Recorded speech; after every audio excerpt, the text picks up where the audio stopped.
Selamat siang teman-teman, mudah-mudahan kalian semua selalu diberikan kesehatan dan rezeki yang berlimpah, amin ya robbal alamin. Masih di seputaran kasus Bina Cirebon yang kini terus mencuri perhatian publik dalam beberapa waktu terakhir akibat kompleksitas dan kontroversi yang menyelimutinya.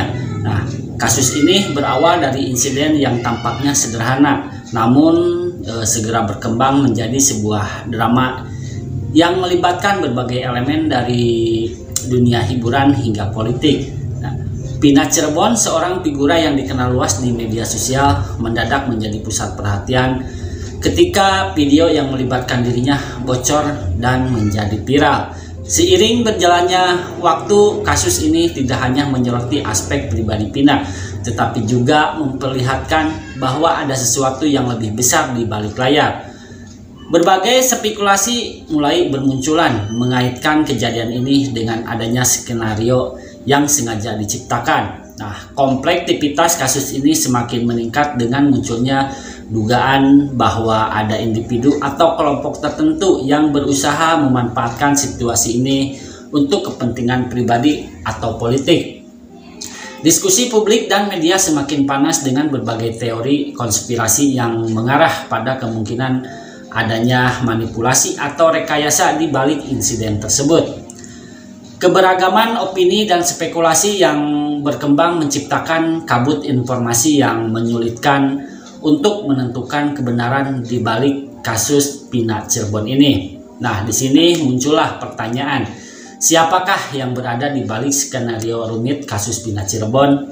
Mengingat betapa beragamnya teori dan spekulasi yang mengemuka, penting untuk menyelidiki dengan cermat siapa yang mungkin telah merancang dan mengarahkan skenario ini. Dengan mendalami latar belakang, hubungan, dan kepentingan berbagai pihak yang terlibat, diharapkan kita dapat mengidentifikasi pelaku utama dan memahami alasan di balik skenario yang telah menghebohkan publik ini. Analisis motif dan identifikasi pelaku dalam kasus Bina Cirebon. Analisis motif menjadi kunci untuk memahami siapa yang mungkin berada di balik skenario rumit ini. Ada beberapa motif yang bisa dipertimbangkan dalam mengidentifikasi pelaku, masing-masing dengan implikasi yang berbeda terhadap bagaimana dan mengapa skenario ini diciptakan. Yang pertama, motif pribadi. Salah satu kemungkinan adalah adanya motif pribadi di balik insiden ini. Nah, Bina Cirebon mungkin memiliki musuh atau individu yang merasa dirugikan sehingga melakukan suatu skenario licik untuk mengakhiri kehidupan korban. Dan yang kedua, motif ekonomi. Motif ekonomi juga bisa memainkan peran penting. Nah, kasus ini bisa saja digunakan untuk meraih keuntungan finansial bagi pihak tertentu. Nah, pelaku mungkin menggunakan skandal ini sebagai cara untuk meningkatkan visibilitas dan mendapatkan keuntungan dari krisis yang diciptakan. Dan yang ketiga, motif politik. Dalam situasi di mana perhatian publik dapat dialihkan dari isu-isu politik atau sosial yang lebih penting, skandal pribadi dapat digunakan sebagai alat distraction atau untuk menghancurkan reputasi seseorang yang dianggap sebagai ancaman. Nah, mengidentifikasi pelaku dalam kasus ini memerlukan analisis mendalam terhadap semua pihak yang mungkin terlibat. Nah, pihak pertama yang patut dicurigai adalah individu atau kelompok yang memiliki akses langsung dalam komunitas kehidupan korban. Ini bisa mencakup orang-orang di lingkungan sekitar Bina, seperti teman, kolega, ataupun mantan pasangan. Nah, penting untuk mencermati setiap petunjuk dan bukti yang ada untuk menentukan dengan lebih tepat siapa yang berada di balik skenario ini. Nah, penyidik harus mempertimbangkan hubungan antara Bina dan pihak-pihak terlibat, serta motif yang mungkin mendorong mereka untuk mengambil tindakan ekstrim. Mengungkap siapa yang sebenarnya merancang skenario ini memerlukan penyelidikan yang cermat dan transparan agar kebenaran dapat ditemukan dan keadilan ditegakkan. Nah, untuk mengungkap kebenaran ini di balik skenario rumit kasus Bina Cirebon, bukti dan petunjuk yang ada harus dianalisis secara mendalam. Bukti-bukti ini mencakup berbagai aspek, dari informasi teknis hingga wawancara dengan pihak-pihak terkait. Pertama, analisis teknis yang dapat memberikan petunjuk penting mengenai asal-usul dan penyebabnya.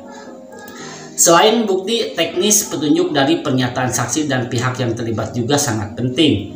Wawancara dengan teman, keluarga, atau rekan kerja Pina ini dapat memberikan wawasan tentang kemungkinan motivasi individu yang dekat dengan Pina dan hubungan mereka yang mungkin memicu tindakan tersebut. Nah, petunjuk tambahan bisa ditemukan dalam analisis pola media dan opini publik. Nah, bagaimana media meliput kasus ini? Siapa yang paling aktif dalam mempublikasikan informasi? Dan apa agenda di balik peliputan tersebut bisa memberikan gambaran tentang apakah ada upaya untuk memanipulasi narasi. Nah, diskusi di forum-forum publik atau media sosial yang membahas skandal ini juga bisa mengungkap persepsi dan kemungkinan skenario yang tidak tampak jelas dari luar.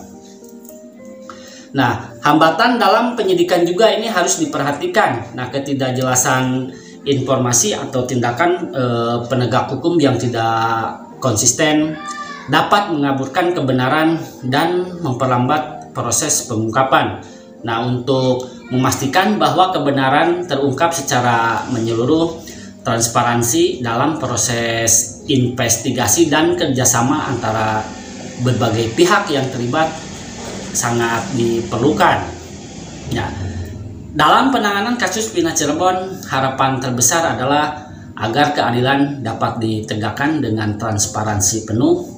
Kasus ini bukan hanya soal individu yang terlibat atau dampaknya terhadap reputasi Pina, tetapi juga tentang prinsip dasar keadilan dan integritas dalam sistem hukum. Nah, masyarakat menantikan proses penyelidikan yang tidak hanya adil tetapi juga terbuka, agar semua pihak dapat melihat bahwa hukum bekerja secara objektif tanpa adanya pengaruh eksternal yang mempengaruhi hasil akhir. Transparansi dalam penanganan kasus ini sangat penting untuk memastikan bahwa semua bukti dan petunjuk diperiksa dengan sesama dan bahwa keputusan yang diambil tidak dipengaruhi oleh kepentingan pribadi atau kelompok tertentu. Hanya dengan proses yang transparan, publik dapat yakin bahwa keadilan benar-benar ditegakkan dan bahwa tidak ada upaya untuk menutup-nutupi atau menyembunyikan fakta-fakta penting. Harapan untuk keadilan juga mencakup penegakan hukum yang konsisten dan tegas terhadap mereka yang terbukti terlibat dalam skenario ini. Penting agar pelaku yang bertanggung jawab atas tindakan yang diperbuatnya dan dimintai pertanggungjawaban. Akhirnya penting bagi masyarakat untuk tetap waspada dan mendukung proses hukum dengan cara yang konstruktif, sambil tetap menuntut kejelasan dan keterbukaan dari pihak berwenang. Hanya dengan upaya bersama dan komitmen terhadap prinsip-prinsip keadilan yang tidak tergoyahkan, kasus Bina Cirebon dapat diselesaikan dengan cara yang menghormati hak semua pihak dan mengembalikan kepercayaan publik terhadap sistem hukum. Pertama, kepentingan proses hukum yang adil dan transparan. Agar kasus ini dapat diselesaikan dengan benar, sangat penting bahwa proses hukum dilakukan dengan adil dan transparan. Semua bukti dan informasi harus diperiksa secara objektif tanpa adanya pengaruh dari pihak luar. Keterbukaan dalam proses penyidikan dan pelaporan akan memastikan bahwa keadilan ditegakkan dan keputusan yang diambil dapat dipertanggungjawabkan. Nah, kedua, perlunya dukungan publik yang kritis dan terinformasi. Masyarakat harus memainkan peran aktif dengan menjadi konsumen informasi yang kritis dan terinformasi.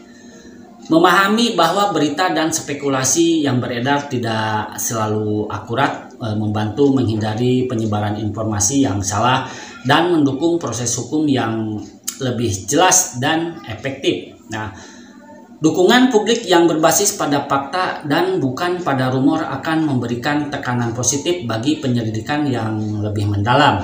Dan yang ketiga, kebutuhan untuk melindungi privasi dan hak individu. Nah, kasus ini menggarisbawahi pentingnya melindungi privasi dan hak-hak individu. Penanganan yang bijaksana terhadap informasi pribadi dan perhatian terhadap hak-hak korban adalah kunci untuk menghindari lebih banyak kerugian dan dampak negatif. Nah, penghormatan terhadap privasi individu harus dijaga sebagai prinsip dasar dalam setiap investigasi.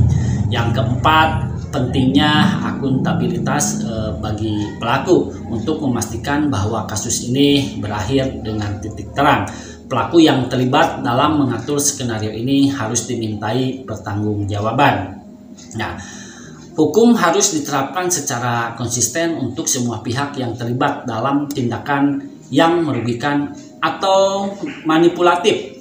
Akuntabilitas adalah bagian penting dari proses untuk mencegah pengulangan kejadian serupa di masa depan. Yang kelima, keterlibatan dan kerjasama semua pihak. Titik terang dalam kasus ini hanya dapat dicapai melalui keterlibatan dan kerjasama antara pihak berwenang, media, dan masyarakat. Semua pihak harus bekerja sama untuk memastikan bahwa penyelidikan dilakukan secara menyeluruh dan bahwa setiap informasi yang relevan dikumpulkan dan dianalisis dengan sangat hati-hati. Mari kita bersama-sama mendukung proses penyelidikan kasus Pina Cirebon dengan penuh tanggung jawab dan kesadaran. Penting bagi kita untuk menjaga privasi individu, menjadi konsumen informasi yang kritis, dan mendorong transparansi serta akuntabilitas dalam setiap langkah hukum. Dengan keterlibatan aktif dan sikap yang bijaksana, kita dapat membantu memastikan bahwa keadilan ditegakkan dan bahwa proses hukum atas kasus Pina Cirebon ini dilakukan secara adil dan terbuka. Baik teman-teman, saya Omen O, begitulah kura-kura. Terima kasih.